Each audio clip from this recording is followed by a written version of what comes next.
en Ukraine, évidemment. On va passer à cette deuxième actualité, messieurs. Actualité étonnante. Je vous la soumets parce que moi, j'ai vu ce témoignage et j'étais un petit peu sous le choc. J'étais, étonné. On va parler de Xavier Dupont de Ligonnès. Mais pourquoi ?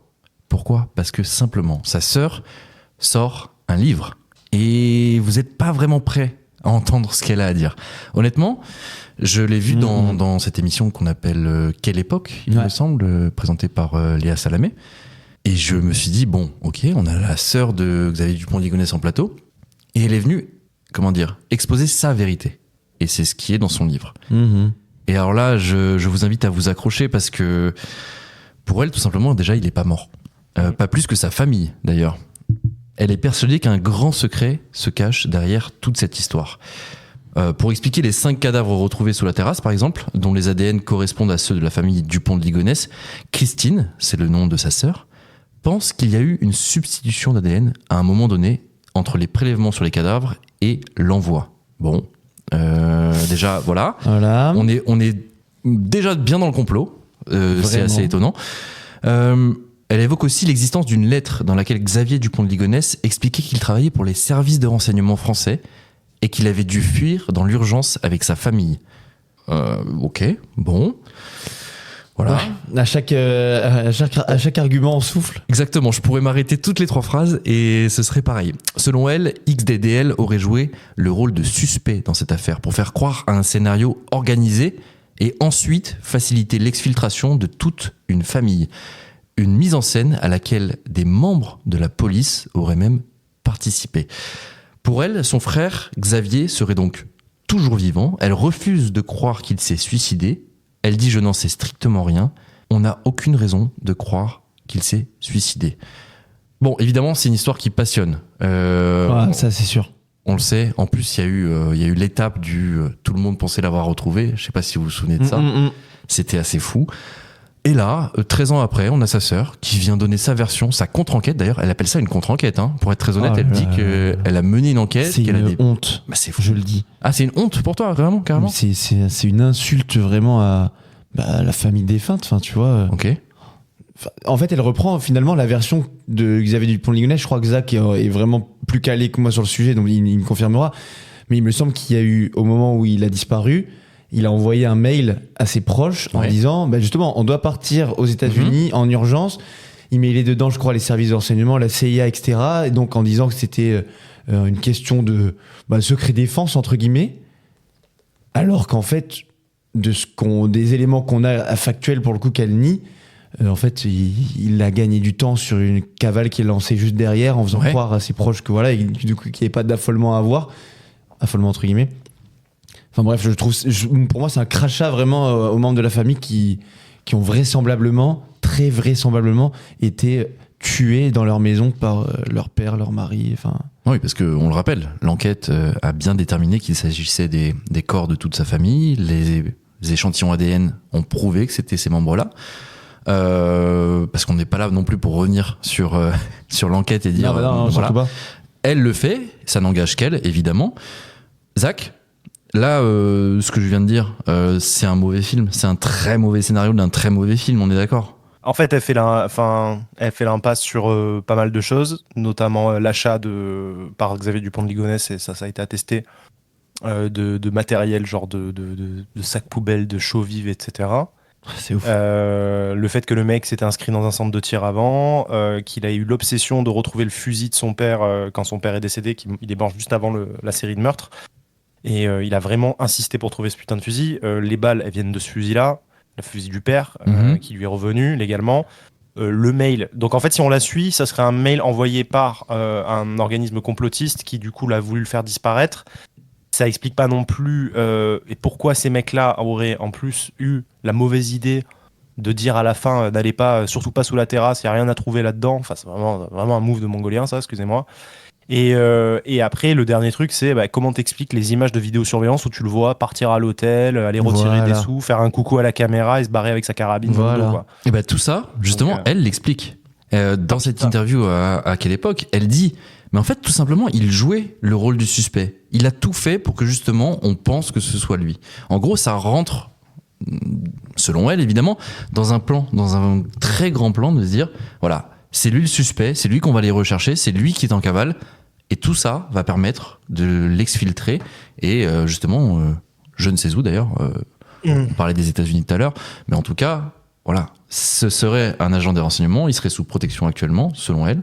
Voilà, ça fait partie justement de sa théorie. Il y a eu des histoires de fous au niveau judiciaire, etc. Après, moi franchement, j'y crois pas du tout. Je trouvais ça fou de la faire venir, d'ailleurs, Ouais, à l'émission. bien sûr. Complètement fou. Et je trouvais l'attitude qu'ils ont eue, je les ai trouvés, pour le coup, professionnels, parce qu'ils l'ont traité comme quelqu'un de très cohérent, très sain et pas atteint, quoi. Oui. Bon, d'ailleurs, je me suis posé la question, quand elle est passée à la télé, je me suis dit, putain, mais si elle écoute nos chroniques ou qu'on parle de lui, etc., t'es capable de te faire attaquer, là, du coup, tu vois, pour diffamation ou... Tu vois ce que je veux dire ? Écoute, nous, tu sais, j'ai envie de te dire, nous, on va pas plus loin que ce que dit la justice, à l'heure actuelle. C'est elle qui prend justement un virage différent et qui va aller fouiller. Non, mais ce qui est ouf, c'est qu'elle reprend l'histoire en la revisitant. Enfin, c'est comme si elle réécrivait le truc. Alors que nous, on s'en tient finalement à la version de la justice qui est elle basée sur des faits, donc de l'ADN, ce qu'a dit Zach, tu vois, les achats de sacs, les armes, le fait qu'ils soient entraînés au tir, enfin bref. Il y a 3 possibilités. Soit elle y croit vraiment, donc là elle est vraiment dans un truc de déni pathologique. Soit elle y croit pas du tout, elle veut vendre un livre parce qu'elle sait qu'en fait ça va s'acheter, tu vois. Bah c'est sûr, c'est une histoire tellement. Enfin à revoir, je sais pas, ça va s'acheter. Ou alors elle est vraiment dans un délire.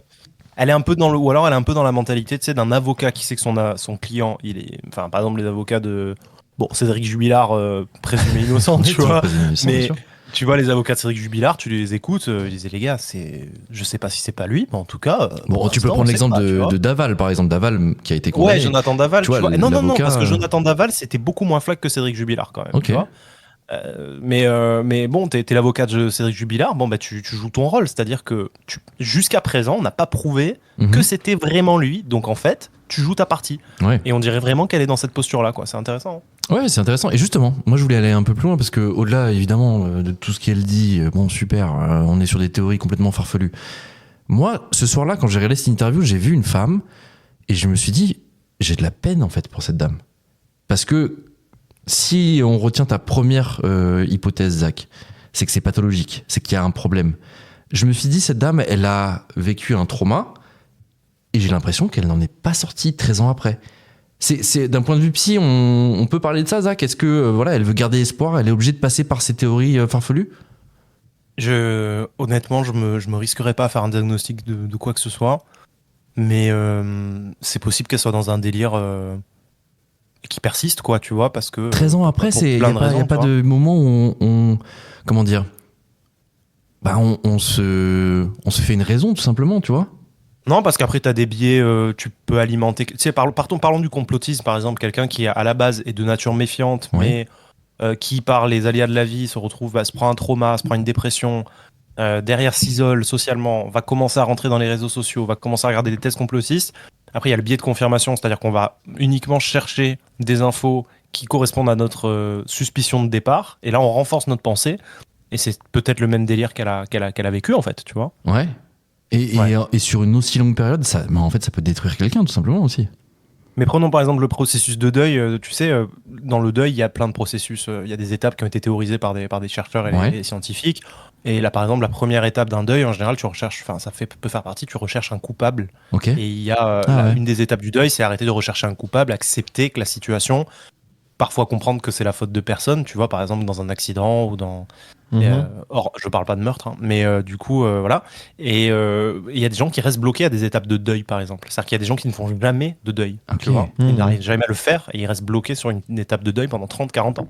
Donc, elle, ça peut être à la fois ça, un deuil qu'elle accepte pas, c'est-à-dire qu'elle est dans le déni du deuil de son frère. Ça y ressemble, en tout cas. Quand tu l'entends, elle accepte pas du tout la situation. En même temps, c'est vrai que c'est vraiment une situation qui est quand même ultra à part, enfin, en termes de deuil. Bien sûr, ça doit être une violence inouïe. On s'imagine pas du tout. Oui. Ouais. Ok. Bon. Ouais, non. Moi, je voulais l'évoquer ce soir parce que je me suis dit, les proches. Comment ? Il y a le nom de famille, tu vois. Elle a peut-être des enfants, elle a pas envie que le nom de famille soit sali, elle a envie de sauver l'honneur, tu vois. Et bon, j'ai plein d'hypothèses. Hein. Bon, voilà. En tout cas, si vous voulez voir un petit peu toutes les théories de la sœur de Xavier Dupont de Ligonnès, C'est dans son livre Xavier, mon frère présumé innocent, aux éditions HarperCollins. Et c'est donc écrit par Christine Dupont de Ligonnès et son mari Bertram de Verdun. Il y a un podcast qui s'appelle Homicide, H-O-M-E, parenthèse I-C-I-D-E-S, Ouais. qui parle d'affaires criminelles. Il y a un grand format sur l'affaire Dupont de Ligonnès en 2 épisodes et j'ai appris des trucs que je savais pas. Ah, J'aurais dû écrire ma chronique après avoir écouté ça, parce qu'elle aurait été encore plus riche. ok. Et vraiment, je le recommande pour bien tout piger du personnage et de l'affaire. On est Ok. déjà dans les recos là. J'ai loupé un truc. Non, mais il c'est, est reco tout le long de cet C'est épisode. une petite pépite, une petite reco. Mais merci, avant Zach, les je recos. pense vraiment que je vais aller me la faire. Je pense aussi. Ouais. Après avoir écouté l'épisode de Glitch, évidemment. Peut-être même le Flash. Merci, messieurs. 3 minutes.